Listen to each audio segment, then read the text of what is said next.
Delhi EV policy का विस्तार, लंबित वेतन के लिए 17 करोड़ का अनुदान। दिल्ली सरकार ने राजधानी में इलेक्ट्रिक वाहनों की खरीद को बढ़ावा देने के लिए अपनी ईवी पॉलिसी को बढ़ा दिया है। मुख्यमंत्री आतिशी ने एक प्रेस कॉन्फ्रेंस में कहा कि खराब वायु गुणवत्ता को ध्यान में रखते हुए दिल्ली कैबिनेट ने 1 जनवरी 2025 से इलेक्ट्रिक वाहनों पर सब्सिडी और रोड टैक्स की छूट को लागू करने का फैसला किया है। उन्होंने बताया कि भाजपा ने पहले इस पहल को रोक दिया था जब अरविंद केजरीवाल को जेल भेजा गया था। मुख्यमंत्री आतिशी ने बताया कि दिल्ली सरकार ने अपने कर्मचारियों के लंबित वेतन का भुगतान करने के लिए दिल्ली अनुसूचित जाति वित्त और विकास निगम लिमिटेड को 17 करोड़ रुपए के अनुदान को मंजूरी दे दी है।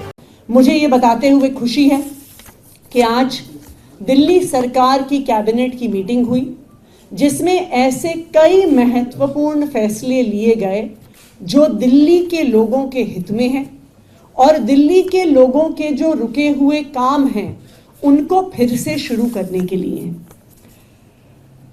सबसे पहला महत्वपूर्ण फैसला दिल्ली की इलेक्ट्रिक व्हीकल पॉलिसी को फिर से शुरू करने का है। जैसा कि आप सब जानते होंगे कि 2020 में जब दिल्ली की इलेक्ट्रिक व्हीकल पॉलिसी आई अगस्त 2020 में, तो दिल्ली पूरे देश में शायद one of the first states थी जो इतनी प्रोग्रेसिव इलेक्ट्रिक व्हीकल पॉलिसी लेके आई। इस पॉलिसी का क्या नतीजा हुआ?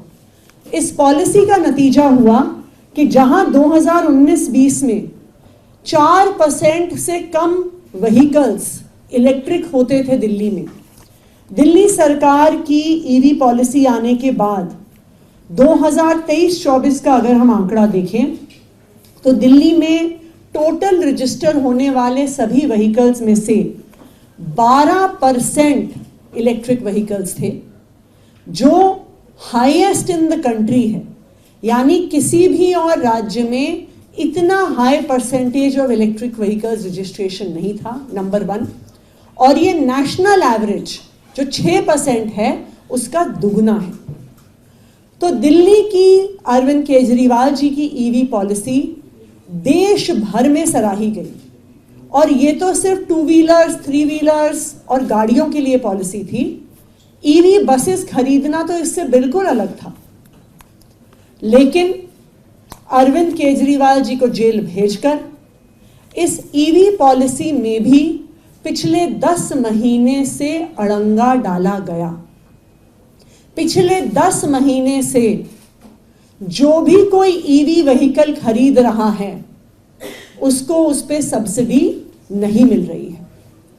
जो भी कोई इलेक्ट्रिक व्हीकल खरीद रहा है उसको उस पर रोड टैक्स एग्जेम्पशन नहीं मिल रहा है। क्यों? क्योंकि ये पार्टियां जो खुद इतनी बढ़िया ईवी पॉलिसी नहीं ला पाई, अरविंद केजरीवाल की ईवी पॉलिसी रोकना चाह रही थी। लेकिन मुझे खुशी है इस बात की कि आज फिर से दिल्ली सरकार के कैबिनेट ने ईवी पॉलिसी स्टार्ट करने का निर्णय लिया है। तो अगर कोई भी ऐसा व्यक्ति है जिसने 1 जनवरी 2024 के बाद इलेक्ट्रिक व्हीकल खरीदे हैं तो उनको जो सब्सिडी उस समय नहीं भी मिली थी, अब वो सब्सिडी हर उस 2 व्हीलर 3 व्हीलर के ओनर को दी जाएगी।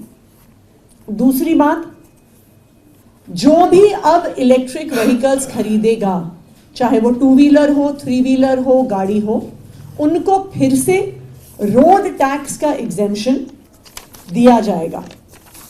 ईवी पॉलिसी को 30 मार्च 2024 तक एक्सटेंड किया गया है और मैं सभी दिल्ली वालों से ये आग्रह करना चाहूंगी कि जितने ज़्यादा से ज़्यादा लोग इलेक्ट्रिक व्हीकल्स खरीदेंगे उतना ज़्यादा से ज़्यादा दिल्ली शहर प्रदूषण से लड़ पाएगा। दिल्ली सरकार प्रदूषण के खिलाफ इस युद्ध में प्रतिबद्ध है और ईवी पॉलिसी इसका एक बहुत महत्वपूर्ण हिस्सा है। दूसरा एक इम्पॉर्टेंट डिसीजन जो आज कैबिनेट में लिया गया, दिल्ली सरकार ने एक Delhi schedule cast SC ST OBC minorities handicapped के लिए एक फाइनेंशियल एंड डेवलपमेंट कॉरपोरेशन है।